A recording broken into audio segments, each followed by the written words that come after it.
आपकी चिंता होनी चाहिए कि जिस चीज़ को लेकर, जो बात अभी विजय क्रांति जी कह रहे थे कि ये लेफ्टिस्ट, सेंट्रिस्ट और राइटिस्ट के बीच में जर्नलिस्ट कहाँ खो गया। हम जर्नलिस्ट क्यों नहीं हैं? और अगर हम जर्नलिस्ट हैं और अगर हम किसी एक का विरोध करते हैं, दूसरे के साथ खड़े हो जाते हैं, ये गलत है। अगर हम सबका विरोध कर रहे हैं, अगर हम सच के साथ खड़े हैं, तो डरने की जरूरत नहीं होनी चाहिए। मैं अभी गूगल कर रहा था, मेरे पेज खुला ही हुआ है, जो हाल फिलहाल में जिन पत्रकारों को मार दिया गया बुरी तरीके से, उनकी कुछ लिस्ट जो विकिपीडिया पे पड़ी हुई है। गौरी लंकेश जी का नाम है, राजदीप रंजन जी का नाम है, हेमंत यादव है, संजय पाठक हैं, संदीप कोठारी हैं, जगेंद्र सिंह है। और मैं इसलिए इस लिस्ट को पढ़ रहा हूँ, जगेंद्र सिंह का नाम याद आते ही मुझे याद आता है सर कि मैंने तमाम शोज किए अपने चैनल पे। जगेंद्र सिंह को जिंदा जलाया गया, उत्तर प्रदेश की घटना है, और वो डाइंग स्टेटमेंट में एक मंत्री का नाम लेके गया, जिसको उस वक्त की पुलिस ने कहा कि वो फरार है। वो अखिलेश यादव की सरकार का कैबिनेट मंत्री है। अखिलेश यादव के साथ चुनाव होने तक न जाने कितनी बार उनकी कैबिनेट में मौजूद रहा, लेकिन पुलिस उसको फरारी दिखाती रही, पुलिस उसको नहीं पकड़ पाई। और हम सब ने एक बार भी यहाँ पर इकट्ठा होकर ये कोशिश नहीं की कि जगेंद्र के लिए आवाज बने और जगेंद्र के परिवार तक मदद पहुंचाए। क्यों? क्योंकि वो छोटे अखबार का छोटा पत्रकार था जो फ्रीलांसिंग कर रहा था।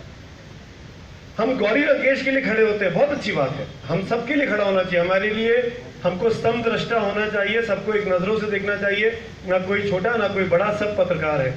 पर दिक्कत है हमारे अपने अंदर, हम अपनी सहूलियत को ढूंढते हैं, हम अपनी सहूलियतों को लांघना नहीं चाहते हैं। हम जो बात बार बार कही जाती है कि हम सबके अंदर एक आदत हो गई है कि अभिमन्यु जो है वो पड़ोसी के घर में पैदा हो, अपने घर में ना हो। वो आगे चले, हम पीछे पीछे भीड़ में चल देंगे। तो मेरा ये कहना है कि हम सबको बजाय किसी को कोसे, बजाय किसी को दुहाई दें, हमको पहले अपने गिरबान में झांकना होगा, अपने अंदर डटोलना होगा कि हम खुद कहाँ खड़े हैं। हम प्रेस क्लब का जगह ऐसी सभाएं क्यों नहीं रेगुलेट कर सकते हैं? आप आज भी न जाने, मैं 22 साल हो गए सर दिल्ली में पत्रकारिता करते, मैं जाने कितनी शोक सभाओं में मैं आ चुका हूँ। आई एम सॉरी टू से, आप तो 40 साल बोल रहे थे, बहुत सी घटनाएं घटी, बार बार शोक सभाएं हुई, कई पत्रकारों को मारा गया, कभी पटियाला हाउस में, कभी कहीं और, कभी गुजरात में, कभी कहीं पे। सभाएं होती रही, सेमिनार्स होते रहे, कानून बनाने की बातें होती रही, लेकिन आज भी वही है, आज भी कुछ नहीं हुआ। 20-22 सालों में मैंने 4-5 तो प्रधानमंत्री देख लिए, कुछ फर्क नहीं पड़ा।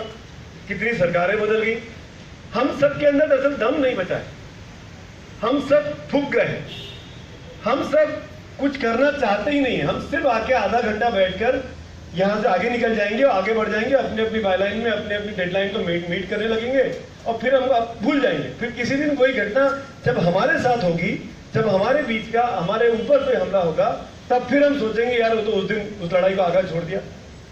ये इस चीज को बदलने की जरूरत है, वरना ये लेफ्टिस्ट, सेंट्रिस्ट, राइटिस्ट तो होते रहेंगे। ये आज से नहीं, 1947 से हो रहे हैं और 2017 के बाद 2047 तक चलते रहेंगे। इस बहस में मत जाइए, जिसको जो कहना है कहने दीजिए। थोड़ी सी मोटी चौड़ी बनानी होगी, मैं अपना तरीका बता रहा हूँ, बाकी कोई बहुत सहमत हो या ना हो, जिसको जो कहना है कहिए। लेकिन मेरा मुल्क है, मेरा देश है, मैं अपने जो मुझे बेहतर लगता है इस मुल्क के लिए करना वो मैं कहूँगा। मुझे कभी एक्स गलत लगता है तो मैं एक्स को पॉइंट आउट करूंगा, मुझे जेड गलत लगेगा मैं जेड को पॉइंट आउट करूंगा। लेकिन इसका मतलब नहीं जब मैं जेड को पॉइंट आउट कर रहा हूं तो मैं एक्स के साथ खड़ा हो गया, मैं एक्स को पॉइंट आउट कर रहा हूं तो मैं जेड के साथ खड़ा हो गया। जो गलत है वो गलत है, जो सच है वहां पे है। बस मैं इतनी सी बात अपील करना चाहता हूँ आप सब लोगों से, जो भी यहाँ मौजूद है। उस दिन यहाँ पर भारी मात्रा में भीड़ थी क्योंकि नेता लोग मौजूद थे। आज क्योंकि पत्रकारों को इकट्ठा होना था तो हम देख सकते हैं कितने गिने चुने लोग यहाँ, उंगली पर हम इसको गिन सकते हैं। नेता आते हैं, भीड़ चली आती है, नेता के साथ उनके साथी उनको माहौल बनाने के चले आते हैं। लेकिन आज नेता नहीं है, आज सिर्फ पत्रकार को इकट्ठा होना है, तो हम देख सकते हैं कितने लोग यहाँ पर इकट्ठा हैं। तो ये फियरलेस की बात केवल पोस्टर पर लिखने से काम नहीं चलेगा। ये फियरलेस को हमको पहले अपने अंदर जगाना होगा और फिर हम अपनी कम्युनिटी के बीच जो तमाम पत्रकार साथी यहाँ बैठे हैं वो अपने बीच जगा सकते हैं। तो पहले अपने आप को देखें, अपने आप को जागृत करें, उसके बाद हमारा समाज जागृत होगा। और एक चीज और कहना चाहता हूं इसको खत्म करने के पहले, ये हिंदुस्तान की पहचान नहीं है कि हमारे बीच का कोई साथी मारा जाए और उस पर हम लोग को तो रोटियां नहीं सेकनी है ना, हमको तो चुनाव नहीं लड़ना है। हमें से कोई भी व्यक्ति कम से कम जो यहाँ बैठा है वो मैं उनके बारे में ये कह सकता हूँ कि वो राज्यसभा या लोकसभा या विधानसभा में जाने का सपना नहीं सजोए हुए। हम तो काम करने आए हैं, हमको तो 2 वक्त की रोटी चाहिए अपने काम के बदले में, इतनी अपेक्षा है हम लोगों से।